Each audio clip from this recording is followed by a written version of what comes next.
National forum for promoting homeopathy द्वारा आयोजित इस हिंदी दैनिक वेबिनार श्रृंखला में मैं डॉक्टर नेहा कक्कड़ यहाँ पर उपस्थित सभी डॉक्टर्स का हार्दिक स्वागत करती हूँ। और आज का हमारा एक स्पेशल सेशन है, जो मैं आगे अभी बताऊंगी। आगे आज का सेशन स्टार्ट करने से पहले हम अपनी रूटीन प्रेयर करेंगे। तो आज का हमारा जो हिंदी सेशन है उसमें हमारी जो गेस्ट स्पीकर हैं वे हैं डॉक्टर अंशुल चाहा। डॉक्टर अंशुल, आप सुन सकती हैं? प्लीज अपना वीडियो खोल दीजिए। Yes ma'am. हाँ, वीडियो ऑन कर लीजिए मैम। यस। तो आज का हमारा जो स्पेशल सेशन है एक ऐसी शख्सियत को समर्पित है, डॉक्टर जेडी टाइलर केंट, जिन्होंने होम्योपैथी में एक बहुत बड़ा योगदान दिया है। डॉक्टर हेनमैन के बाद डॉक्टर केंट का नाम ही लिया जाता है और उनके दिए हुए मेंटल रूब्रिक्स और जो जो भी उनकी गाइडेंस है, स्पेशली जो उनकी बुक है जिसमें हम जो बेसिक हमें मटेरिया मेडिका में पढ़ाई जाती है, डॉक्टर केंट की जो एग्जॉस्टिव मटेरिया मेडिका है, वो हमारे लिए एक बहुत बड़ी गाइडेंस है। और आज उनका जन्मदिन है, तो ये सेशन उन्हीं के ऊपर समर्पित है। और डॉक्टर अंशुल भी आज उन्हीं के ऊपर हमारा एक उनकी जीवनी के ऊपर एक प्रकाश डालेंगे और कैसे उन्होंने होम्योपैथी में अपना योगदान दिया है, होम्योपैथी को आगे बढ़ाने में एक बहुत महत्वपूर्ण भूमिका निभाई है, उसके ऊपर मैम अपना टॉक देंगी। डॉक्टर अंशुल का भी मैं एक छोटा सा इंट्रो देना चाहूंगी। डॉक्टर अंशुल BHMS MD और PhD स्कॉलर हैं, और फिलहाल जो है HOD और एसोसिएट प्रोफेसर हैं university of college of homeopathy Kekri Ajmer में। और पहले एसोसिएट प्रोफेसर भी रह चुकी हैं, मेडिकल ऑफिसर भी रह चुके हैं, और काफी सारे इंटरनेशनल नेशनल लेवल पे इन्होंने वेबिनार और केसेस पब्लिश किए हैं। तो डॉक्टर अंशुल का भी मैं बहुत बहुत स्वागत करती हूँ। और मैम, आप डॉक्टर केंट के जीवन के ऊपर रोशनी डालिए और आज का सेशन स्पेशल बनाइए। Welcome ma'am. Thank you so much ma'am, thank you for the such a nice introduction. सबसे पहले मैं डॉक्टर एम साहनी सर का बहुत बहुत धन्यवाद देना चाहूँगी, जिन्होंने मुझे ये प्लेटफॉर्म प्रोवाइड करवाया। और इसके साथ ही संपूर्ण IFPH टीम का भी मैं बहुत बहुत धन्यवाद देना चाहूँगी, जिन्होंने इतना अच्छा ये वेबिनार सीरीज एवरीडे ऑर्गेनाइज कर रहे हैं। और साथ ही आज के इस ऑनलाइन सेशन से जुड़े हुए सभी डॉक्टर्स का भी मैं हार्दिक स्वागत करती हूँ। आज का टॉपिक बहुत ही इम्पॉर्टेंट टॉपिक है। डॉक्टर केंट जो हैं उनकी आज हम बर्थ एनिवर्सरी सेलिब्रेट कर रहे हैं। तो डॉक्टर केंट जो हैं वो होम्योपैथी में उनका बहुत ही बड़ा रोल है। हम हर एक होम्योपैथिक डॉक्टर उनकी लर्निंग्स जो हैं वो आज की डेट में भी हम हमारी प्रैक्टिस में, हम हमारी होम्योपैथी लर्निंग में डे टू डे लाइफ में बहुत यूज़ कर रहे हैं। तो ज़्यादा डिले ना करते हुए मैं अपना सेशन स्टार्ट करती हूँ। स्लाइड्स विजिबल है मैम? यस मैम, बिल्कुल विजिबल है। सो आज का हमारा टॉपिक है importance of Kent philosophy.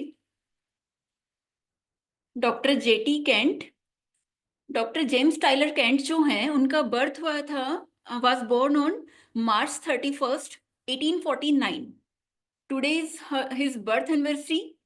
And वो एक अमेरिकन होम्योपैथ थे, known for his significant contribution to homeopathy philosophy. तीन चीजों में उनका सबसे मेन कॉन्ट्रीब्यूशन रहा है, homeopathy philosophy, materia Medica and repertory में। His work including the repertory of homeopathic materia medica and lectures on homeopathic philosophy remain fundamental texts in the field of homeopathy। तो ये दो चीजें सबसे मेन है, repertory of homeopathic materia medica and lecture of homeopathic philosophy। उनका birth है 31 मार्च 1849 को would Hul New York USA में हुआ था। एंड उनकी डेथ जो है 6 जून 1916 में स्टीवेंसली मोंटाना में हुई थी। कॉज ऑफ डेथ जो उनका था वो ब्राइट्स डिजीज और ग्लोमेरुलोनेफ्राइटिस था, और वो एक अमेरिकन फिजिशियन थे। इनिशियल लाइफ की अगर बात की जाए तो उनकी जो स्टार्टिंग एजुकेशन थी उसमें प्राइमरी स्कूलिंग जो है वो फ्रैंकलिन स्कूल से हुई थी। सेकेंडरी एजुकेशन जो उनकी है वो वुडहुल अकेडमी से हुई।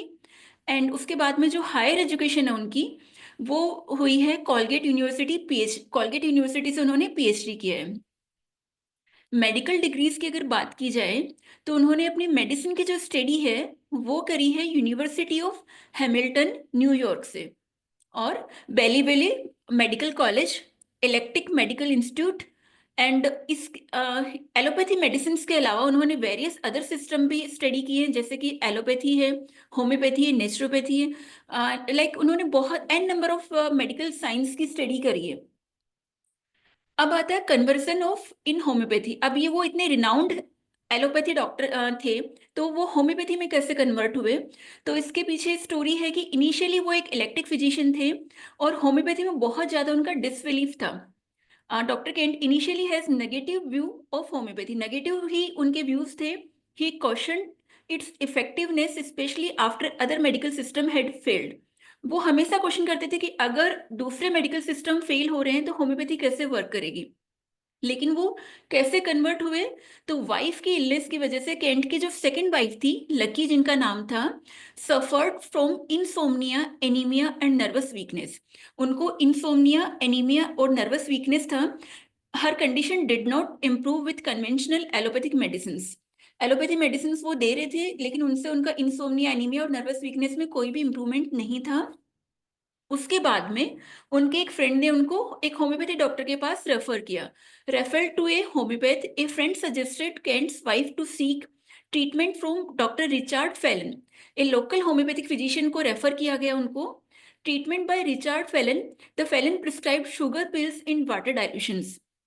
उन्होंने मेडिसिन दी और वो मेडिसिन डॉक्टर केंट को ऐसे लगा कि उनका कोई रिजल्ट नहीं आने वाला है। लेकिन surprising recovery after homeopathic treatment, Kant's wife slept soundly through the night. जो कुछ मंथ से उनको बिल्कुल नींद नहीं आ रही थी और वो मेडिसिन लेने के बाद में पूरी साउंड स्लीप थी उनकी। She showed considerable improvement. इस इंसिडेंट्स की वजह से केंट होम्योपैथी की तरफ कन्वर्ट हुए। Kent's investigation impressed his wife recovery, Kent began to study. और इसके बाद में उन्होंने ऑर्गेनन ऑफ मेडिसिन, जो होम्योपैथी का हमारा बेस है, ऑर्गेनन ऑफ मेडिसिन और and other homeopathic text with doctor Phelan की हेल्प से उन्होंने ये सब स्टडी करना स्टार्ट किया। और होम्योपैथी को कैसे सपोर्ट किया उन्होंने? Doctor Kent come to believe that homeopathy addresses the fundamental cause of the disease. उन्होंने ये फाइंड आउट किया कि फंडामेंटल कॉज है जो भी डिजीज का, वो सिर्फ और सिर्फ होम्योपैथी से ही क्योर हो सकता है। He saw it as the only system that did so. उन्होंने देखा कि होम्योपैथी एक अकेला ऐसा सिस्टम है जो कि डिजीज के फंडामेंटल कॉज पे वर्क करता है। देन करियर चेंजेस है। Kent resign from his position at current college. Current college में, करंट हॉस्पिटल में जो उनकी करंट डेजिग्नेशन थी, उस डेजिग्नेशन से उन्होंने रिजाइन कर दिया। He also give up his membership in the electric national research association. वहां से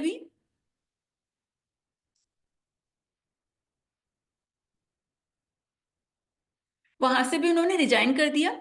उसके बाद में प्रोफेसरशिप करी उन्होंने। Kent become a professor of materia medica at the Missouri homeopathic medical college in Saint Louis and Hahnemann medical college and hospital Chicago. इन दोनों colleges में उन्होंने मटेरिया मेडिका की टीचिंग स्टार्ट करी। अब बात आती है, उन्होंने बहुत सारी बुक्स भी लिखी जिनमें से मेन है report of homeopathic materia medica 1897 में, लेक्चर्स ऑन होम्योपैथिक फिलोसफी 1900 में, lectures on homeopathic materia medica 1905 में, lesser writings, clinical cases, new remedies, aphorism and precepts and what the doctor needs to know. ये बहुत ही famous book थी which become a very popular writing, what's the doctor needs to know. तो ये उनकी कुछ एक फेमस बुक्स थी। अब आती है बात, इसके अलावा उन्होंने मियाज्मेटिक थ्योरी को भी एनहांस किया। केंट एलेबरेटेड द हेनिमेन्स, जो हेनिमेन सर ने जो मियाज्मेटिक थ्योरी दी थी उसको उन्होंने और एलेबरेट किया एंड आइडेंटिफाई किया कि 3 मेन मियाज्म को आइडेंटिफाई किया, सोरा, साइकोसिस एंड सिफिलिस। और उनका कहना था कि understanding the dominant miasm helps in selecting the appropriate medicine. कि अगर हम डोमिनेंट मियाज को किसी भी डिजीज कंडीशन में फाइंड आउट कर रहे हैं तो अप्रोप्रिएट मेडिसिन सिलेक्शन में हमारी हेल्प मिलती है। इंपॉर्टेंस ऑफ इंडिविजुअलाइजेशन, उसके अलावा उन्होंने इंडिविजुअलाइजेशन पे भी इंपॉर्टेंस बताई उसकी। Kent stress the need of individualized treatment by considering unique symptom pattern of each patient. जैसा कि हम हमेशा करते हैं, इंडिविजुअलाइजेशन करते हैं पेशेंट्स का, तो उन्होंने भी इस चीज पे बहुत फोकस किया। No two individuals experience disease in the same way. कोई भी 2 इंडिविजुअल सेम डिजीज से सफर कर रहे होंगे बट उनके सिम्टम्स अलग अलग रहते हैं। लॉ ऑफ सिमिलरिस पे भी फोकस किया उन्होंने। Kent reinforced Hahnemann principle of similia similibus curentur को भी उन्होंने रीइंफोर्स किया। He believed that medicine capable of producing symptom in healthy individual can cure similar symptom in disease individual. Law of similia curentur जो है उसको भी इन्होंने again emphasis किया। Theory of chronic disease, Kent expanded on Hahnemann's theory of chronic disease and identified miasm as deep-rooted cause of chronic diseases. He emphasized treating the underlying miasm for lasting cure. miasm को पे अगर हम work करेंगे तो हम proper cure कर सकते हैं। पोटेंसी सिलेक्शन पे बहुत इंपॉर्टेंट उनका रोल था कि कैंट रिकमेंडेड हायर पोटेंसी कौन सी कंडीशंस में देनी है? क्रोनिक केसेस के कंडीशन में with deep seated mental and emotional disturbances.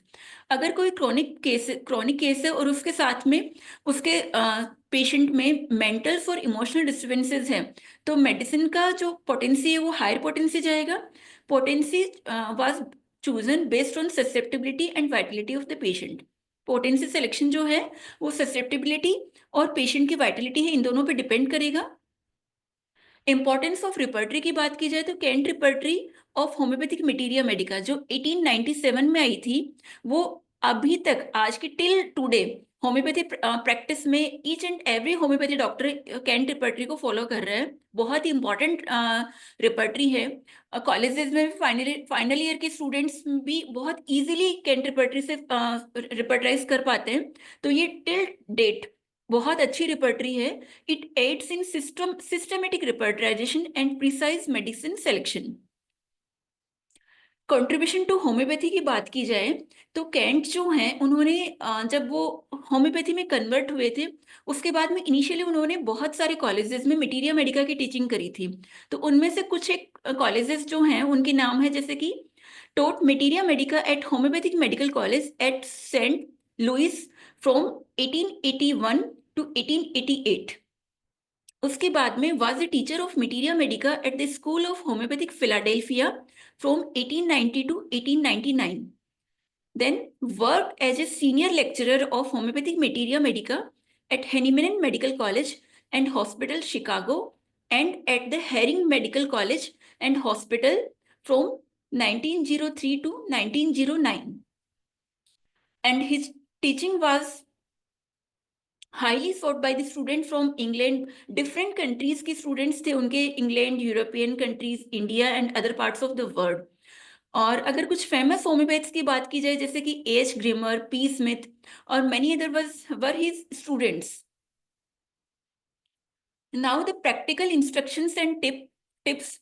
Potency selection के बारे में डॉक्टर केंट का कहना था कि he advocate for the use of 30th, 200, 1m and 50m potency. 50 millesimal potency तक उन्होंने इंपॉर्टेंस बताया था। 30, 200, 1m and 50 millesimal. He recommended starting with lower potencies like the 30th and gradually increasing the higher potency। starting करना है lower potency से and gradually higher potency की तरफ जाना है। doctrine of series of degree। Dr. Kent established the doctrine of series of degrees। He discovered the law of vital force, vital action and reactions। इसके अलावा उन्होंने portrait of remedies के बारे में बताया जैसे कि सल्फर है, सल्फर को उन्होंने बोला द फिलोसोफर और रेग्ड फिलोसोफर। जैसे कि कैलकेरिया कार्ब है, कैलकेरिया कार्ब को उन्होंने बोला द रिस्पॉन्सिबल वर्कर। ये मेडिसिन का जिस्ट है कि कैलकेरिया कार्ब का पेशेंट है वो रिस्पॉन्सिबल होता है। ऐसे ही लाइकोपोडियम को उन्होंने बोला द एम्बिशियस और एरोगेंट इंटेलेक्चुअल। फॉस्फोरस को बोला द चार्मर और सेंसिटिव आर्टिस्ट। पल्सरिला को बोला the gentle weeping maiden and the yielding composition. ये जो है उनका ये सारा मेडिसिन की एक जिस्ट है। Next Formica the driving executive और irritable perfectionist. Sepia is the worn out home maker और detest artist. Natrum mur is the reserve romantic और सॉल्ट ऑफ द अर्थ। ये मेडिसिन की एक तरह से जिस्ट आ गई। ये उन्होंने पोर्ट्रेट ऑफ रेमेडीज करके उन्होंने ऑलमोस्ट जितनी भी कॉन्स्टिट्यूशनल मेडिसिन है उनके बारे में ये उन्होंने बताया था। नेक्स्ट है triad of homeopathy. He has the sound knowledge of philosophy. 3 चीजें होम्योपैथी में उनका बेस्ट था, philosophy part, materia Medica and repertory. Advocate starting practice with lower potency and gradually increasing. इसके अलावा उनका मेंबरशिप था बहुत सारी जगह जैसे कि American institute of homeopathy, international Hahnemann association, British homeopathy society London, president and trustee of Chicago homeopathy hospital. Now, the importance of Kant's philosophy in homeopathy. Dr. James Tyler Kant philosophy plays a crucial role in the classical homeopathy. It provides structural, logical, and deep understanding of homeopathy philosophy. His lectures on homeopathic philosophy, जो homeopathy philosophy हम final year में students पढ़ते हैं, it expands on Hahnemann's teaching and introduce the concept like constitutional prescribing पे focus करता है, symptoms की hierarchy जो कि इसमें बताया गया है, miasmatic theory and role of vital force. इन 4 चीजों पे बेसिकली इसका लेक्चर्स ऑन होम्योपैथी फिलोसफी ये बेसिकली इन 4 चीजों पे फोकस कर रही है, constitutional prescribing, symptom hierarchy, miasmatic theory and the role of vital force.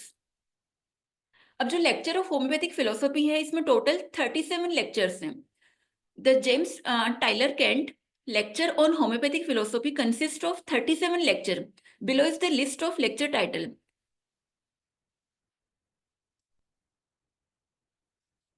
Lectures के title हैं, first chapter है The Sick, second है Removal of the Totality of Symptom means Removal of the Cause. Totality of Symptoms को अगर remove करेंगे, symptoms remove करेंगे, that means automatic है कि removal of the cause हो रहा है. Third chapter है The Germ and the Microbe Theory. Fourth है Examination of Patient. Fifth is the classification of symptoms. Sixth is unprejudiced observer. Seventh is totality of symptom. Eighth is value of symptom. Ninth is repetition of doses. 10th potency. 11th the second prescription. 12th reaction. 13th the law of cure. 14th the 3 miasm. 15th sora. 16th latent sora. 17th syphilis and psychosis. 18th suppression of diseases. 19th relation with remedies. 20th examination of materia medica. 21 is nosodes. 22 aggravation. 23 is chronic disease. 24 is posology and homeopathic posology. 25th is doses and its repetition. 26 is relationship of remedies and remedy reaction. 27 is the study of organon. Like this, the 37 chapters, and it is the flow chart of these 37 chapter. इन कौन से chapter में क्या लिखा गया है इसका एक फ्लो चार्ट बनाया मैंने। जैसे कि फर्स्ट चैप्टर है द सिक, उसमें क्या लिखा है, disease affect the vital force. Disease क्या कर रही है, वाइटल फोर्स को अफेक्ट कर रही है, और उस अफेक्शन से क्या हो रहा है, या तो फंडामेंटल डिस्टर्बेंस हो रहा है या फिर स्ट्रक्चरल चेंजेस हो रहे हैं, राइट। दूसरा चीज, ये चेंजेस हो उसके बाद में ट्रीटमेंट कैसे होगा, treatment focus on the totality of symptom not pathology, right. तो ये फर्स्ट चैप्टर हो गया द सिक, उसमें क्या आ रहा है, डिजीज अफेक्ट कर रही है वाइटल फोर्स को, वाइटल फोर्स पे अफेक्ट कैसे आ रहा है, फंक्शनल डिस्टर्बेंस के रूप में या फिर स्ट्रक्चरल चेंजेस हो रहे हैं। सेकेंड चैप्टर जो है वो है removal of totality equals to removal of cause. अगर टोटलिटी ऑफ सिम्टम्स को हमने रिमूव कर दिया तो रिमूवल ऑफ कॉज होगा।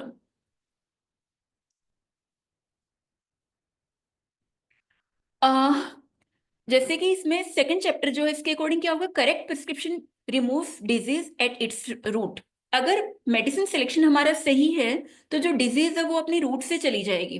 Restoration of health occur by balancing the vital force and removing the miasmatic tent.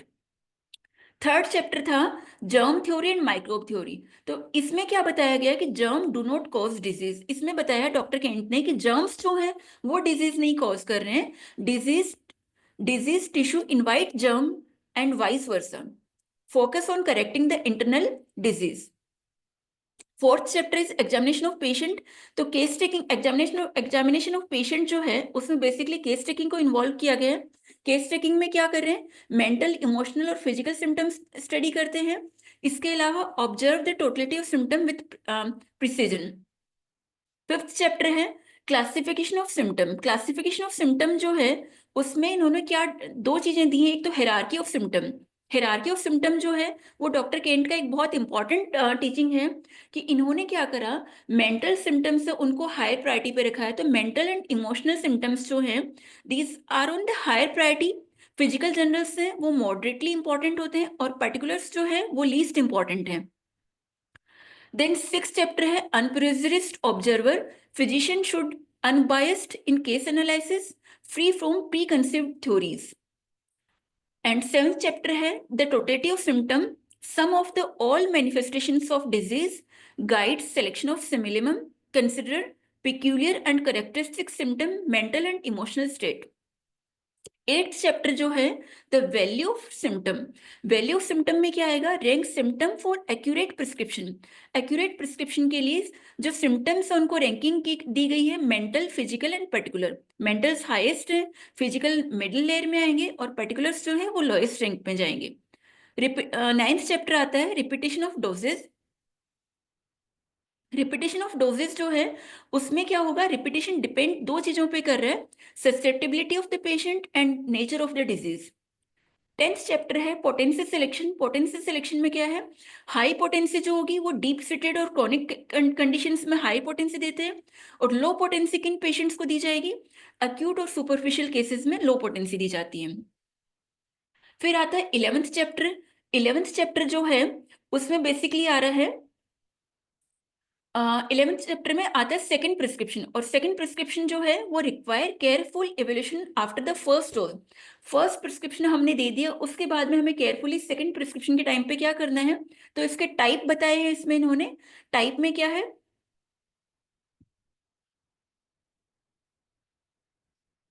Type में है फर्स्ट है wait and watch if the improvement is steady, wait and watch करना है अगर इम्प्रूवमेंट स्लो हो रहा है। सेकंड है रिपीट द सेम रेमेडी, अगर इम्प्रूवमेंट स्लो हो रहा है तो रिपीट करो सेम रेमेडी को, change the remedy if the new symptom arises, और एंटीडोट, अगर सीवियर एग्रावेशन हो गए हैं तो हमें एंटीडोट करना है। फिर 12th चैप्टर है रिएक्शन। रिएक्शन में आएगा प्राइमरी एक्शन और सेकेंडरी एक्शन। प्राइमरी एक्शन क्या है, direct action of the remedy on the vital force, and secondary action क्या होगा, vital force react to restore the balance, vital force का reaction है बॉडी पे to restore the health. 13th chapter है the law of cure. Law of cure में क्या आ रहा है, हेरिंग लॉ ऑफ क्योर के बारे में इन्होंने बताया है। हेरिंग लॉ ऑफ क्योर में क्या कर दिया, वही हेरिंग लॉ ऑफ क्योर में सिम्टम्स का डिसअपीयरेंस किस फॉर्म में होगा, from about to downward, from inside to outside, from more important organ to less important organ, and from the reverse order of the appearance. Then इसके बाद में आता है, ये बार बार स्क्रीन शेयरिंग ऑफ हो रहा है मैम। देन इसके बाद में आता है 14th चैप्टर। 14th चैप्टर में है द 3 मियाज्म, सोरा, सिफिलिस, साइकोसिस। सोरा जो है रूट कोज है मोस्टली क्रोनिक डिजीजेस का, जितनी भी क्रोनिक डिजीज है उनका रूट कोज सोरा है।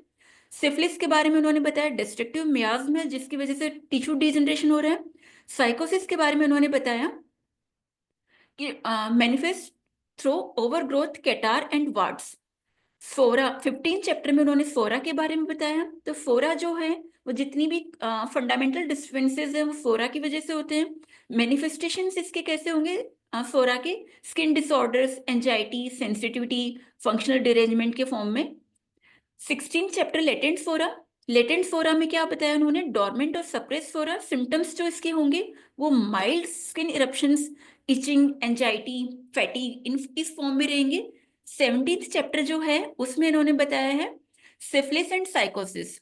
सिफिलिस का क्या सिफिलिस में है destructive miasm affecting bones and tissues. तो ये मैनिफेस्टेशन होगा जैसे कि अल्सर है, bone pain, night aggravation. And sycosis जो है उसमें वार्ड्स एंड केटार कंडीशन है जैसे कि ओवरग्रोथ और एक्सेस सिक्रेशंस। फिर 18th चैप्टर जो है उसमें है suppression of diseases, suppressing external symptom drives disease deeper, leads to chronic and incurable diseases, जैसे कि स्किन इरप्शन अगर सप्रेस्ड हो गए हैं तो अस्थमा की कंडीशन हो सकती है, अगर पाइल्स सप्रेस्ड हो गए हैं तो हार्ट डिजीज की कंडीशन हो सकती है। 19th चैप्टर जो था उसमें था रिलेशनशिप ऑफ रेमेडीज। इसमें उन्होंने बताया understanding remedy select relationship insures better follow. Remedies का रिलेशनशिप हमें पता होगा तो हम अच्छे से आगे के फॉलोअप पेशेंट्स को दे सकते हैं। टाइप ऑफ रिलेशनशिप में उन्होंने 3 टाइप बताए basically, complementary, inimical and antidote. Complementary में क्या आएगा, follow well after another remedy, another remedy की फॉलो वेल होनी चाहिए। इनिमिकल दोनों अपोजिट हैं, और antidote remedies that neutralize the action of the others. 20th chapter में है एग्जामिनेशन ऑफ मटीरिया मेडिका। इसमें उन्होंने बताया study beyond mere symptoms, symptom similarity के अलावा भी आपको और स्टडी करनी है. Understand the essence and portrait of remedy and pay attention to peculiar, strange and uncommon symptom, modality, generals and mental aspect. फिर 11th जो चैप्टर था, सॉरी 21st जो चैप्टर था, उसमें उन्होंने नोसोड्स के बारे में बताया. नोसोड्स में उन्होंने बताया डेराइव फ्रॉम डिजीज प्रोडक्ट. जो नोसोड्स हैं वो कहाँ से डिजीज प्रोडक्ट से डेराइव हो रहे हैं. Indicated in miasmatic and chronic conditions, often used when indicated remedy fail or when there is miasmatic block. 22nd chapter जो है उसमें एग्रावेशन के बारे में बताया उन्होंने. तो इनिशियल एग्रावेशन और प्रोलॉन्ग्ड एग्रावेशन. इनिशियल एग्रावेशन के बारे में उन्होंने बताया कि indicate correct remedy but excessive reaction हो गया हो, और prolonged aggravation means high potency selection हो गया या फिर बहुत ज्यादा रिपीटेशन कर दिया हो गया हो. 23rd चैप्टर में उन्होंने बताया क्रॉनिक डिजीज के बारे में. तो क्रॉनिक डिजीज जो है वो मियास्मेटिक इन्फ्लुएंस की वजह से होती हैं. 24th चैप्टर में उन्होंने पोसोलॉजी और होम्योपैथिक पोसोलॉजी के बारे में बताया. एंड 25th चैप्टर में डोजेस एंड इट्स रिपीटेशन. तो डोजेस कैसे देने और रिपीटेशन कैसे करना, इसके बारे में उन्होंने बताया. 26th चैप्टर में उन्होंने relationship of medicine and remedy reaction, इसमें वही complementary, inimical and antidote. 27th chapter जो है वो स्टडी ऑफ ऑर्गेनन के बारे में उन्होंने बताया था. 28th चैप्टर जो है उसमें एप्लीकेशन ऑफ प्रिंसिपल्स के बारे में है. और 29th चैप्टर जो है remedy reaction and second prescription. And 30th chapter जो है अक्यूट एंड क्रॉनिक रेमेडीज के बारे में. नेक्स्ट आता है strengthen the foundation of homeopathy. Before Kent homeopathy was largely based on. Kent से पहले क्या था, होम्योपैथी बेसिकली हेनिमैन सर का जो ऑर्गेनाइन ऑफ मेडिसिन है उसी पे बेस्ड था. लेकिन बाद में कैंट के बाद में क्या हुआ, Kent teaching systematized homeopathic philosophy, making it easier for the students and practitioners to apply.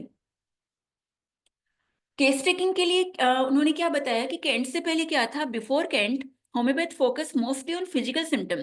Cantt से पहले क्या था, जितने भी होम्योपैथी डॉक्टर्स हैं वो सारे फिजिकल सिम्टम्स पे बेस करते थे, overlooking mental and emotional state. Sorry, mental और इमोशनल स्टेट पे वो उनका ध्यान नहीं था, ओनली फिजिकल सिम्टम्स वो देखते थे. लेकिन कैंट के बाद में क्या हुआ, कैंट ने क्या किया, इंट्रोड्यूस ए हेरार्की केस टेकिंग मेथड. उन्होंने सिम्टम्स की हेरार्की को बताया. जैसे कि फर्स्ट नंबर पे उन्होंने दिया mental and emotional symptom. Mental and emotional symptom जो हैं वो हाईएस्ट रैंक पे हैं. High priority, mind governs the body. जैसे कि हम देखते हैं साइको, हमारी 90% जो डिजीजेस हैं वो साइकोसोमेटिक हैं. तो mind governs the body. Second number उन्होंने दिया जनरल सिम्टम्स को. जनरल सिम्टम्स में आ रहे हैं appetite, thirst, sleep, thermoregulation etcetera. And last category में उन्होंने डाला पर्टिकुलर सिम्टम्स को. पर्टिकुलर सिम्टम्स में लोकलाइज सिम्टम हो गई, लोकलाइज कंप्लेन हो गई. जैसे कि कोई पर्टिकुलर ऑर्गन में पेन हो रहा है, कोई पर्टिकुलर जगह पे स्वेलिंग है, या पर्टिकुलर स्किन के एरिया में इरप्शंस हैं, तो वो थर्ड नंबर पे आ गए. तो ये उन्होंने कैंट ने हायरार्की ऑफ सिम्टम दिया. नेक्स्ट है strengthen the concept of vital force. Vital force को भी इन्होंने काफी एम्फेसिस किया. Emphasize that disease start at the dynamic और vital level before manifest physically. उनका कहना था कि डिजीज जो है वो वाइटल लेवल पे पहले आएगी, फिजिकली आने से पहले वो वाइटल लेवल पे हमें इसको आइडेंटिफाई करना है. Stress that homeopathic medicine work by stimulating vital force to restore balance. तो वाइटल फोर्स को अगर हम रिस्टोर करेंगे मेडिसिन से तो ही हम प्रॉपर हेल्थ को रिस्टोर कर सकते हैं. नेक्स्ट उन्होंने हेरिंग लाफ क्योर जो है उसको इंट्रोड्यूस किया था. बिफोर कैंट क्या था, there was confusion about the how healing progresses in homeopathy, कि हीलिंग प्रोग्रेस कैसे होगी. Some homeopath consider temporary aggravation as failure. Temporary अगर एग्रावेशन है तो वो फेलियर की तरह कंसिडर करते थे. There was no standard method to assess whether the medicine was acting correctly. कोई स्टैंडर्ड मेथड नहीं था कि एक डॉक्टर ये फाइंड आउट कर पाए कि आपने जो मेडिसिन दी है पेशेंट को वो एक्यूरेट है या नहीं, क्योंकि एग्रावेशन अगर हो रहा है तो वो फेलियर की तरह कंसिडर किया जा रहा था. लेकिन कैंट का कंट्रीब्यूशन इसमें क्या रहा, कैंट ने पॉपुलराइज किया हेरिंग लाफ क्योर का, which states that symptom disappear from above downwards, यानी कि head to feet. Symptom move from within outwards, means internal organ to skin. And symptom leave in reverse order of their appearance, means old symptom may temporarily return after before disappearing. Next उन्होंने redefining the use of potency and dosing. Introduce इन्होंने क्या potency guidelines introduce की based on the depth of the disease की depth के according. For example chronic cases में उन्होंने higher potency को suggest किया, 200, 1 m, 10 m etcetera. Acute case में उन्होंने लोअर पोटेंसीज के लिए इंसिस्ट किया, 6C, 30C, 200C and in some cases. और मेंटल सिम्टम प्रीडोमिनेंट अगर किसी कंडीशन में है तो उन्होंने हायर पोटेंसीज के लिए इंसिस्ट किया, एंड लोकल सिम्टम अगर प्रीडोमिनेंट हैं तो लोअर पोटेंसीज के लिए इंसिस्ट किया। Then systematizing homeopathy with Kent's repertory. Kent repertory को होम्योपैथी के साथ में कैसे किया उन्होंने कि केंट से पहले क्या था, देयर वाज स्कैटर्ड रिपर्टरीज, बहुत सारी रिपर्टरीज थी और with limited symptom organisation.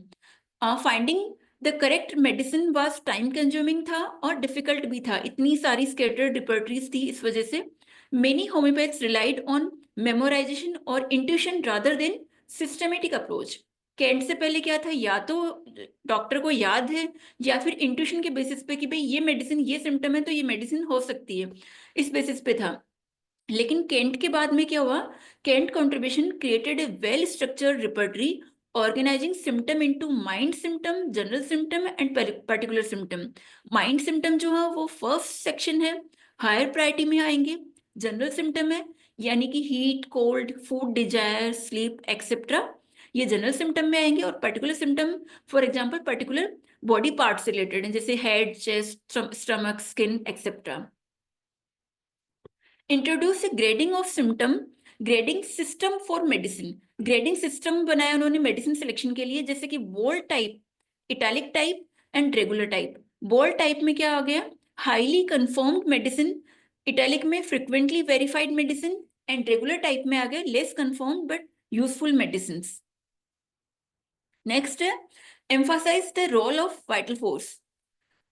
Kent strongly believed that disease does not arise from external factor alone but due to an imbalance in the vital force. उनका मानना था कि सिर्फ एक्सटर्नल फैक्टर जैसे कि कोई इन्फेक्शन हो गया हो उस वजह से डिजीज नहीं हो सकती। डिजीज होने के लिए imbalance in the vital force must है। The vital force is a dynamic energy that maintains harmony in the body, और ये वाइटल फोर्स डिस्टर्ब होगा तभी डिजीज किसी पर्सन में हो सकती है। Homeopathy medicine act by stimulating the vital force to restore balance. Homeopathy medicine जो हैं वो वाइटल फोर्स को स्टिमुलेट करेंगी और उसकी वजह से ही पेशेंट ठीक होता है। Instead of merely suppressing symptom, जैसे कि एलोपैथी मेडिसिन में होता है, homeopathy addresses the underlying differences. Next ये हायरार्की ऑफ सिम्टम, वही जो फर्स्ट हायरार्की में उन्होंने मेंटल सिम्टम के बारे में बताया, सेकंड उन्होंने जनरल सिम्टम को दिया एंड थर्ड नंबर पे उन्होंने पर्टिकुलर सिम्टम्स को दिया। ये उनके लेक्चर्स हैं, लेक्चर्स के बारे में तो इनिशियली वो फ्लो चार्ट में हमने पढ़ ही लिया था।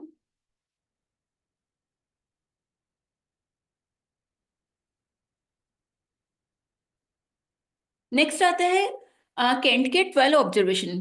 तो केंट्स 12 ऑब्जर्वेशन बहुत इंपॉर्टेंट हैं मेडिसिन सिलेक्शन में, कि मेडिसिन सिलेक्शन में प्लस आपका मेडिसिन देने के बाद में पेशेंट का क्या स्टेटस है, उसके लिए केंट्स 12 ऑब्जर्वेशन बहुत इंपॉर्टेंट है। कि मेडिसिन दी उसके बाद में पेशेंट को एग्रावेशन हो रहा है, एम्यूलेशन हो रहा है, तो डॉक्टर कैसे आइडेंटिफाई करे कि वो मेडिसिन है वो सही दी गई है या रॉन्ग दी गई है, किस बेसिस पे किया जाए।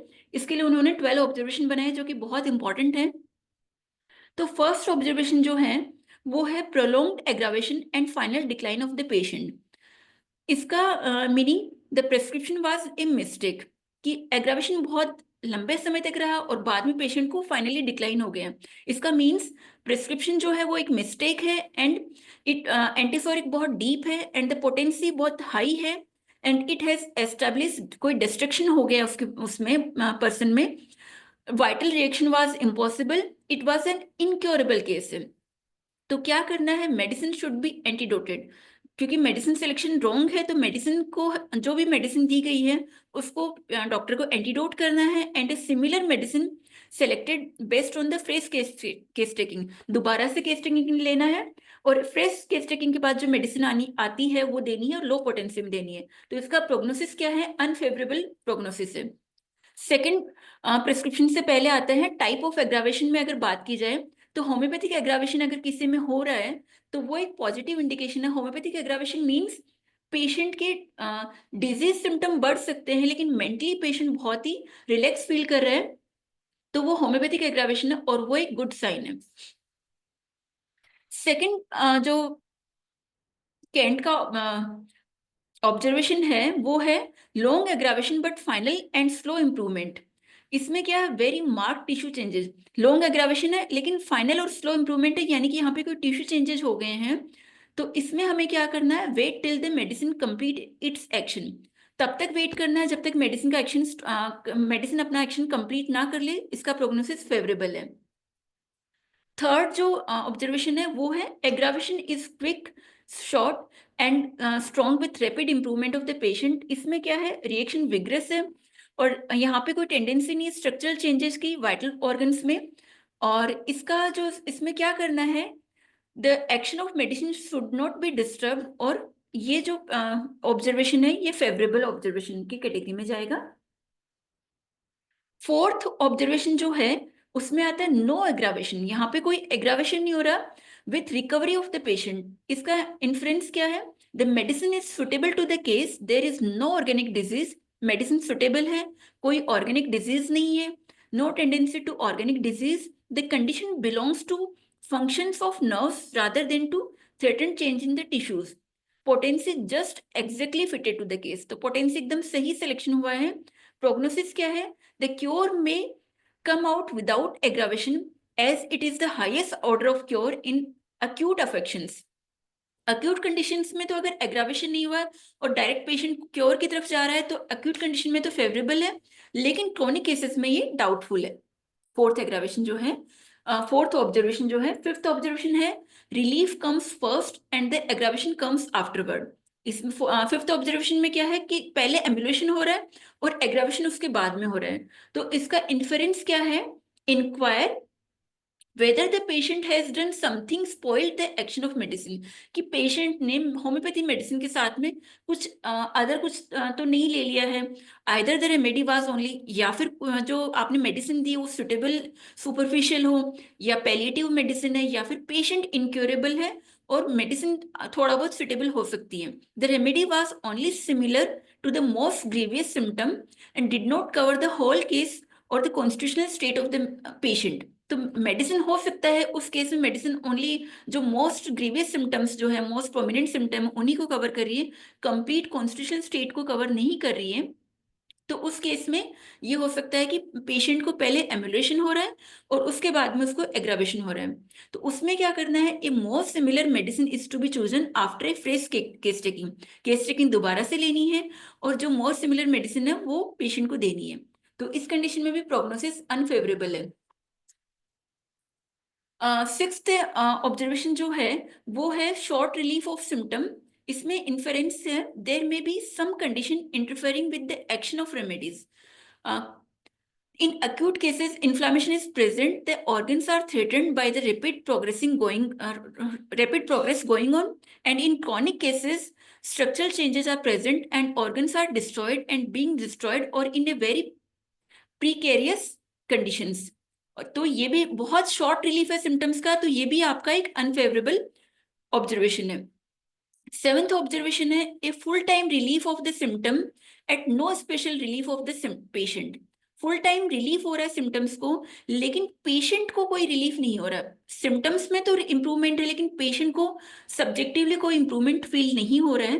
तो इस कंडीशन में क्या हो सकता है, देर आर लेटेंट कंडीशंस और latent existing organic condition preventing improvement beyond a certain stage. तो यहाँ पे क्या हो सकता है, पेशेंट को कोई ऑर्गेनिक कंडीशन हो सकती है जिसकी वजह से क्या है कि उसका जो इम्प्रूवमेंट है डिजीज मेडिसिन के बाद, मेडिसिन देने के बाद में जो उसकी कंडीशन में इंप्रूवमेंट होना चाहिए वो एक सर्टेन स्टेज के बाद में आके स्टॉप हो रहा है। The remedy acted favourably but the patient is not cured and never can be cured. The remedy selection is palliative only. तो यहाँ पे भी प्रोग्नोसिस जो है वो सेवंथ ऑब्जर्वेशन में भी अनफेवरेबल है। Eighth observation is some patient prove every remedy what they get. Inference इसमें होगा patient incline to be hysterical, overwrought, idiosyncratic हो सकता है, over sensitive to all the things are must और most annoying, they are often incurable. तो इसमें क्या करना है, प्रेस्क्राइब इन 30 और 200 potency in acute diseases, and prognosis is unfavorable. Ninth observation is the action of the medicine upon provers. Inference इसमें है healthy prover are always benefited by drug proving. इसमें step क्या करना है, constitutional state of the prover are to be written down and subtracted from the proving symptom. Prognosis इसका favourable है. Tenth observation, a new symptom appear after the remedy. Inference, the prescription is an unfavorable one. Medicine देने के बाद में अगर patient में new symptom आ रहे हैं तो वो एक अनफेवरेबल वन है. इसमें क्या करना है, new similimum should be selected as the prescription was incorrect. तो दोबारा से प्रिस्क्रिप्शन हमें बनाना, दोबारा से केस टेकिंग लेनी है और इसका भी प्रोग्नोसिस अनफेवरेबल है. 11th observation is old symptom are observe to reappear. इसका इन्फरेंस है there is encouraging observation, disease is curable, the patient is on the road of recovery. Old symptom आ रहे हैं, दैट मीन्स पेशेंट रिकवरी की side है. The symptoms are disappearing in the reverse order of their appearance. इसमें क्या करना है, the step medicine must be left alone. जो भी मेडिसिन चल रही है वो उसी कंडीशन में, उसी पोटेंसी में देते रहना है और इसका जो प्रोग्नोसिस है वो फेवरेबल है. 12th जो ऑब्जर्वेशन है वो है सिम्टम टेक रॉन्ग डायरेक्शन. इसका इन्फरेंस है it is a separation, the disappearance of the symptom is not following the direction of cure. Symptom wrong direction में जा रहे हैं. The medicines should be antidoted at once and more similar medicine is to be selected based on the fresh case taking. Fresh case taking लेना है और उसके बाद में जो more similar medicine है वो patient को देनी है. Otherwise structural changes will take place in that new site. Prognosis इस केस में भी unfavorable है. तो ओवरव्यू ऑफ प्रोग्नोसिस की अगर बात की जाए तो फेवरेबल प्रोग्नोसिस जो हैं वो कैंट्स 12 ऑब्जर्वेशन में कौन कौन से फेवरेबल प्रोग्नोसिस हैं, तो सेकंड, थर्ड, नाइन्थ और 11th, ये 4 ऑब्जर्वेशन है वो फेवरेबल हैं. कौन कौन से, second, third, ninth and 11th. और अनफेवरेबल ऑब्जर्वेशन जो हैं वो है first, fifth, sixth, 7th, 8th, 10th और 12th. ये सारे अनफेवरेबल ऑब्जर्वेशंस हैं. ये एक फ्लो चार्ट है, हमने वैसे प्रीवियस स्लाइड्स में पूरा पढ़ लिया है कि कैंट्स के 12 ऑब्जर्वेशन जो है कौन कौन से ऑब्जर्वेशन में क्या ऑब्जर्वेशन है. जैसे कि फर्स्ट ऑब्जर्वेशन है वो है एग्जावेशन फॉलोड बाय एम्युलेशन. तो इसका इंटरप्रिटेशन क्या है कि रेमेडी जो है वो तो करेक्ट है और क्यूरेटिव प्रोसेस स्टार्ट हो गई है. एक्शन हमें क्या देखना है, वेट करना है, ऑब्जर्व करना है और नो रिपीटेशन नीडेड है. सेकेंड जो ऑब्जर्वेशन है वो है एग्रावेशन विदाउट एम्युलेशन. इसमें इंटरप्रिटेशन क्या है, पार्शियली इंडिकेटेड रेमेडी है या फिर पोटेंसी जो है वो बहुत हाई पोटेंसी है. इसमें क्या होगा, एक्शन क्या करना है हमें, रिपीट द लोअर पोटेंसी और चेंज द मेडिसिन. थर्ड क्या था, एम्युलेशन फॉलोड बाय एग्रावेशन. इसका इंटरप्रिटेशन है सुपरफिशियल पेलिएशन और नॉट क्यूरेटिव है. एक्शन क्या करना है हमें, change of the remedy after reassessment. Fourth observation जो है amelioration with slow disease decrease of symptom. Amelioration है लेकिन एम्युलेशन के साथ में सिम्टम्स जो है बहुत स्लोली डिक्रीज हो रहे हैं. इंटरप्रिटेशन क्या होगा इसका, रेमेडी सिलेक्शन हमारा करेक्ट है, स्लो क्यूरेटिव एक्शन हो रहा है. तो स्लो क्यूरेटिव एक्शन है तो हमें वेट करना है, कोई रिपीटेशन की नीड हमें नहीं है. फिफ्थ है symptom changes but no relief. तो यहाँ पे क्या है, पार्शियल जो मेडिसिन है वो पार्शियली सिम्टम्स को कवर कर रही है, तो यहाँ पे हमें रीएवेल्युएट करना है और मोस्ट सिमिलर मेडिसिन हमें प्रिस्क्राइब करनी है. सिक्स्थ ऑब्जर्वेशन क्या था, new set of symptom appear हो रहे हैं. तो यहाँ पे क्या हो गया, इनकरेक्ट मेडिसिन है तो हमें क्या करना है, स्टॉप करना है रेमेडी को और एंटीडोट मेडिसिन देनी है. सेवेंथ ऑब्जर्वेशन क्या था, ओल्ड सिम्टम रीअपियर हो गए हैं. तो यहाँ पे हमें क्या करना है, इंटरप्रिटेशन इसका क्या है, positive sign of curative process. Old symptom आ रहे हैं तो क्यूरेटिव प्रोसेस है. एक्शन क्या करना है, wait and observe, do not interfere. Eighth observation, appearance of new unrelated symptoms. तो यहाँ पे मेडिसिन जो दी गई है वो सुटेबल नहीं है, मेडिसिन को हमें स्टॉप करना है, एंटीडोट देना है और उसके बाद में करेक्ट मेडिसिन सेलेक्ट करके वो देनी है. नाइन्थ में क्या है, patient feels better mentally but worse physically. तो यहाँ पे मेडिसिन सिलेक्शन जो है वो करेक्ट मेडिसिन है, रिवर्सल ऑफ डिजीज प्रोसेस है. एक्शन क्या करना है, continue observing, do not repeat. 10th में patient feels worse mentally but better physically. तो यहाँ पे रॉन्ग मेडिसिन है और हायर पोटेंसी, एंटीडोट करना है. 11th में suggestion of symptom without relief. तो यहाँ पे रेमेडी जो है वो सस्पेंडेड द सिम्टम, एक्शन क्या करना है, रीअसेस करना है और प्रिस्क्राइब करना है हमें डीप एक्टिंग रेमेडी। 12th में no change after remedy, incorrect remedy है या पोटेंसी बहुत लो है तो हमें चेंज ऑफ द रेमेडी और repeat the higher potency. Last one आता है सेकंड प्रिस्क्रिप्शन। जो डॉक्टर केंट है उन्होंने सेकंड प्रिस्क्रिप्शन के बारे में बताया कि फर्स्ट प्रिस्क्रिप्शन के बाद में पेशेंट का जब दोबारा से विजिट होता है तो सेकंड प्रिस्क्रिप्शन के टाइम पे हमें क्या क्या देखना है। तो टाइप ऑफ सेकंड प्रिस्क्रिप्शन जो है उसमें फर्स्ट टाइप आता है रिपीट द फर्स्ट प्रिस्क्रिप्शन।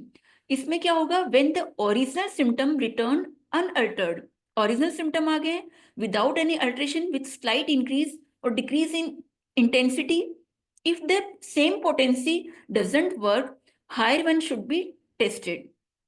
ठीक है, सेम पोटेंसी अगर वर्क नहीं कर रही है तो हम हायर पोटेंसी दे सकते हैं। when the case comes to a standstill after orderly changing and interchanging of the symptoms। second है antidote the first prescription, when the new symptom appear, new symptom आ रहे हैं replacing the old symptom and the patient hasn't improved, patient में कोई improvement भी नहीं हुआ है तो select a new medicine based on the new totality found by including the newly appeared symptom and remaining original symptom, prioritizing the new symptom। तो इसमें क्या है कि मेडिसिन सिलेक्शन, मेडिसिन देने के बाद में टोटली नए सिम्टम आने लग गए हैं, ओल्ड सिम्टम रिप्लेस हो गए हैं और पेशेंट को कोई इंप्रूवमेंट नहीं है, तो उस कंडीशन में हमें दोबारा से केस टेकिंग करनी है और जो नए सिम्टम आए उनको भी केस टेकिंग में इन्वॉल्व करके और जो फ्रेशली जो मेडिसिन आएगी वो पेशेंट को देनी है, वो एंटीडोट होगा फर्स्ट प्रिस्क्रिप्शन का। थर्ड है change of the remedy, when the new symptom appear changing the entire base of the symptom, confirm that the new symptom are not the return of old symptom। जो नए symptom आ रहे हैं वो old symptom का return नहीं है। when the symptom have changed but the patient is not improved, symptom change हो गए, पेशेंट को कोई इंप्रूवमेंट फील नहीं हो रहा है, select a new medicine based on the newly form totality. Fourth है prescription of a cognate, prescribing a cognate remedy always means change of medicine. A complementary medicine is also a cognate in acute exacerbation of chronic disease. Prescribe an acute medicine, and once the acute paroxysm are relieved, follow the constitutional medicine to remove the chronicity। Fifth है change the plan of treatment। इसमें क्या है, if after the prescribing antisoric, soric symptoms subside हो रहे हैं, then but syphilitic and psychotic symptom return, adjust the treatment plan based on the new symptomatic presentations। That's it। Thank you।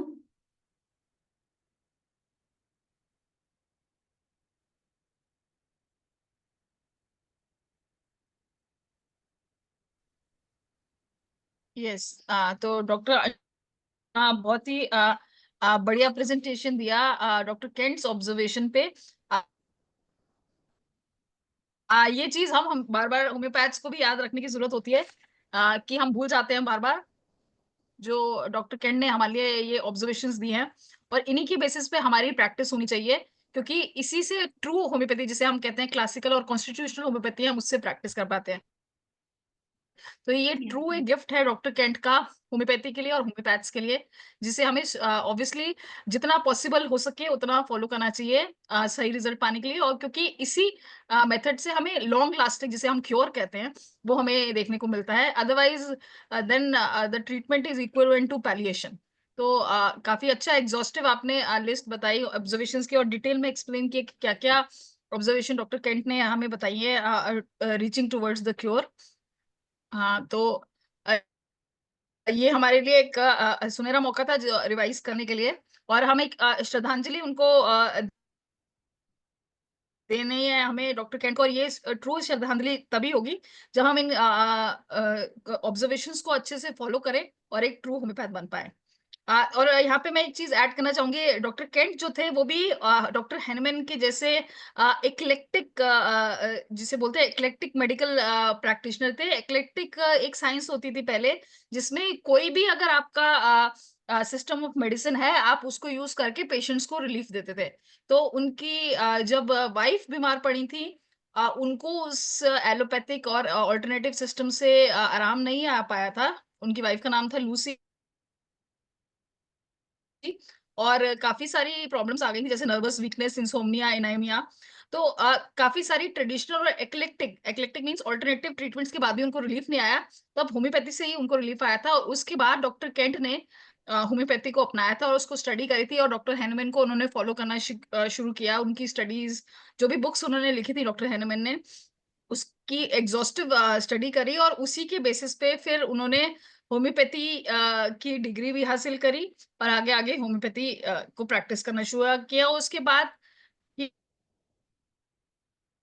Became one of the most important, सबसे important जिसे हम कहेंगे guidance बन गए homeopaths के लिए डॉक्टर केंट। और आज की डेट में हम एक जो भी कन्वेंशनल होम्योपैथ्स हैं वो केंट को ही फॉलो करते हैं। ऑब्वियसली और भी ऑथर्स आए हैं, काफी सारे न्यू मेथड्स आ गए हैं, न्यू वेज ऑफ प्रैक्टिसिंग आ गए हैं, लेकिन केंट का जो कन्वेंशनल मेथड है वो हमेशा हेल्प करता है। मेंटल्स जो स्पेशली हम कहते हैं मेंटल्स को हम लेते हैं, उसको इम्पोर्टेंस देनी चाहिए हमें, वो चीज हमें काफी मार्गदर्शन देती है। और उसको प्रैक्टिस करना इतना आसान नहीं है, लेकिन लॉन्ग रन में जो है वही चीज हमें हेल्प करती है सही मेडिसिन तक पहुंचने में। तो यहाँ पे और कोई अपना इनपुट और केंट, डॉक्टर केंट को श्रद्धांजलि देना चाहता है तो वो प्लीज अपना।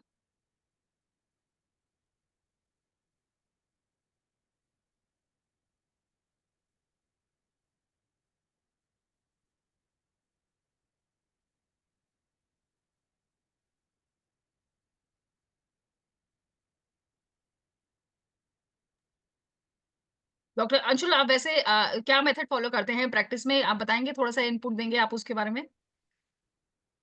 मैम एक्चुअली मैं जो गवर्नमेंट कॉलेज है हमारा उसमें हूँ। तो बेसिकली एक्यूट केसेस में तो सिम्टम जो भी टोटलिटी है एक्यूट टोटलिटी, और क्रॉनिक केसेस में सिंथेसिस रिपर्टरी है, कैंट रिपर्टरी है, रेडार है, इन सब से ही रिपर्टराइज करके। और फाइनल ईयर स्टूडेंट्स जो हैं वो पूरा कैंट रिपर्टरी को ही फॉलो करते हैं, पूरा वो फॉर्मेट बना के परफॉर्मा पे, वो पूरा फाइनल ईयर में पूरा यही फॉलो होता है। हमें याद है, हम जब हम अपने कॉलेज में थे तो जो एग्जॉस्टिव वो होती थी केंट की, जो मेन मटेरिया मेडिका की बुक है, बहुत ही उसको पढ़ना बहुत ही लगता था कि इसको हम याद कैसे करेंगे। पर मैम आज की डेट में भी अगर हम उसको उठाते हैं, उसमें देखते हैं, तो सिम्टम्स इतने क्लियर कट होते हैं, और आपको बिल्कुल वैसे सिम्टम्स अगर आपको देखने को पेशेंट में मिल जाए तो वो रेमेडी बिल्कुल एक्ट करती है किसी भी डिजीज में, और बहुत अच्छे रिजल्ट देती हैं एज अ कॉन्स्टिट्यूशनल, और जिसे कहते हैं मेंटल सिम्टम्स पे पेशेंट मेडिसिन प्रिस्क्राइब अगर हम करें, तो वैसे एग्जॉस्टिव लिस्ट देती है वो बुक। लेकिन उसके अगर हम सिम्टम्स, ऑब्वियसली अगर हम नोट्स बना लें उसमें से अंडरलाइन करके, जो बेसिक सिम्टम्स, मेंटल सिम्टम्स और टोटलिटी के सिम्टम्स, जो एक ड्रग पिक्चर बनती है, जिसे हम कहते हैं ड्रग पिक्चर बन जाना, वो डॉक्टर केंट से ही हमें मिलता है मार्गदर्शन। और उन्हीं के उस पे हम अगर प्रिस्क्राइब करें तो बढ़िया रिजल्ट मिलते हैं। और बाकी मेडिसिन जो मेटेरिया मेडिकल बुक्स हैं, जैसे कि एलेंस है, यस मैम। इसमें हमें की नोट्स देखने को मिलते हैं, ड्रग पिक्चर हमें केंट से ही मिलती है बेसिक। हाँ जी। नहीं होगा, नहीं तो कर। तो वैसे तो और जो बुक्स हैं, जैसे कि बोरिक है, एलन की नोट्स हैं, नैश हैं, और टाइलर है, और इवन मर्फीज बुक है, तो इसमें हमें अलग अलग पर्सपेक्टिव देखने को मिलता है। जैसे कि डॉक्टर मर्फी की बुक में हमें आजकल डिफरेंट कॉजेशंस देखने को मिलते हैं, जैसे टॉक्सिसिटी आजकल जैसे ड्रग्स की हो जाती है, वो देखने को मिलती है। चिल्ड्रन में, बच्चों के ऊपर जो अलग अलग क्लिनिकल कंडीशंस हैं वो देखने को मिलती है, तो उसमें एक डिफरेंट पर्सपेक्टिव मिलता है। लेकिन अगर हम केंट का जो ट्रेडिशनल पर्सपेक्टिव और नई बुक्स को अगर हम लेके चलते हैं, तो हम काफी अच्छे रिजल्ट ला सकते हैं, क्योंकि हमें जो कन्वेंशनल मटेरिया मेडिकाज है वो हमारे को एक, जिसे कहते हैं, आर्ट सिखाती हैं होम्योपैथी प्रैक्टिस करने का। और जो नए मटेरिया मेडिका है वो हमारे को क्लिनिकल पॉइंट ऑफ व्यू से और आज की डेट में मेडिकल डायग्नोसिस के हिसाब से जो हमें सिम्टम्स चाहिए वो भी हम रिकॉर्ड कर सकते हैं। और प्लस जो होम्योपैथ, एज अ होम्योपैथ हमें मेंटल और टोटलिटी ऑफ सिम्टम्स चाहिए, वो हमें कन्वेंशनल मटेरिया मेडिका से मिलते हैं। तो ये एक स्पेशल वो था केंट, डॉक्टर केंट की बर्थडे पे। और कल जो है, कल भी एक स्पेशल सेशन होगा डॉक्टर बोनिंग हसन और डॉक्टर बोरिक, उनके उसके ऊपर, डॉक्टर बोनिंग हसन के जन्मदिन के ऊपर कल भी हमारा एक स्पेशल सेशन होगा, जिसमें उनके मेथड ऑफ प्रैक्टिस और कैसे उन्होंने होम्योपैथी में किस तरह से योगदान दिया है और उनके मेथड से हम कैसे प्रैक्टिस कर सकते हैं, उसके ऊपर कल का सेशन होगा हमारा। तो ये दोनों ही सेशन काफी एनलाइटनिंग है। आज का सेशन भी काफी अच्छा रहा। और कोई अपने इनपुट्स देना चाहता है तो प्लीज दीजिए।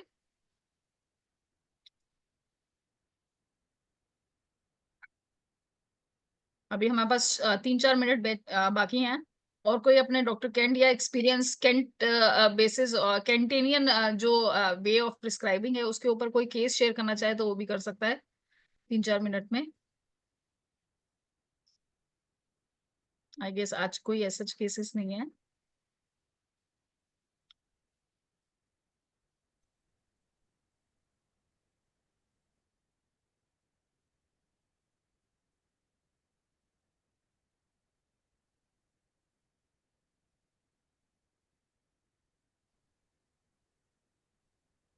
मैडम, हाँ जी। I am Kumar Chandra Nayak. Okay, आप कहाँ प्रैक्टिस करते हैं sir? I am Kumar Chandra Nayak from Orissa. Odisha. अच्छा, तो प्रैक्टिस करते हैं आप? I have a experience from homeopathy medicine, so I want to talk to all. Okay okay, ठीक है।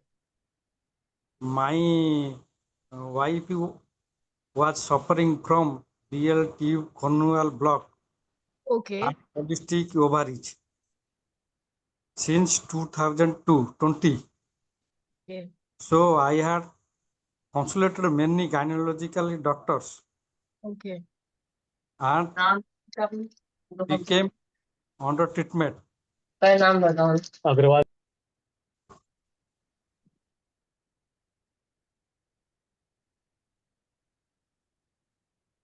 हाँ जी, बोलिए, बोलते रहिए। So many gynecological doctor had consulted and under treatment, but BL cornical जो blockage could not clear. Okay By fortunately 9 months ago, by fortunately we had meet Miss Sumana Kumari Ponda okay okay. अच्छा in her Dhabaleswar homeopathy clinic, अच्छा। and now I have been taking medicine, homeopathy medicine from Sumana Kumari Ponda. Yes, Dr. Now Sumina is here with us, I guess. Welcome, ma'am. Sumana Kumari Ponda. हाँ जी, हाँ, ma'am is here and आपके patient ही ma'am experience बता रहे हैं अपना gynaecology cases में। Okay Now my wife is under conceived.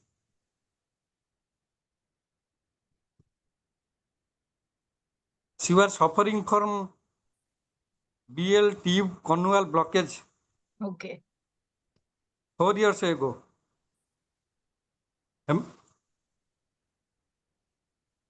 So I had consulted many gynecological doctors, allopathy, but under treatment, but could not clear blockage. Okay By fortunately I met Miss Sumana Kumari Ponda, Dhabaleswar in her Dhabaleswar Institute, Cuttack. We have been taking medicine, homeopathic, under her treatment. Now my wife is under conceived. Okay okay, very good, very nice. Okay, आपका बहुत बहुत धन्यवाद, आपने ये share किया। और doctor Sumina is हमारे forum पे रेगुलर टॉक्स देती रहती हैं और बहुत ही successful ma'am as a homeopath she is practising और काफी सारे बढ़िया क्लासिकल केसेस मैम शेयर करती हैं। और हमारा जो अगला इंग्लिश सेशन है वो डॉक्टर सुमिना के साथ ही है। और इसी तरह हमारा आज का हिंदी सेशन समाप्त होता है, जो हमारा ट्रिब्यूट था डॉक्टर केंट को। और डॉक्टर अंशुल ने हमें बहुत अच्छा एक रूपरेखा दिखाई डॉक्टर केंट की ऑब्जर्वेशन पे और हमारी श्रद्धांजलि थी डॉक्टर केंट के आज के उनके जन्मदिन के ऊपर। तो मैं बहुत बहुत धन्यवाद करती हूँ डॉक्टर अंशुल का। और आगे भी हम हमारे साथ सेशन करते रहिए और बाकी डॉक्टर्स का भी। और हमारे हिंदी सेशन का टाइम ओवर हो गया है और अब मैं इंग्लिश सेशन के लिए हैंड ओवर करती हूँ डॉक्टर धनेश और डॉक्टर सुमना को। धन्यवाद।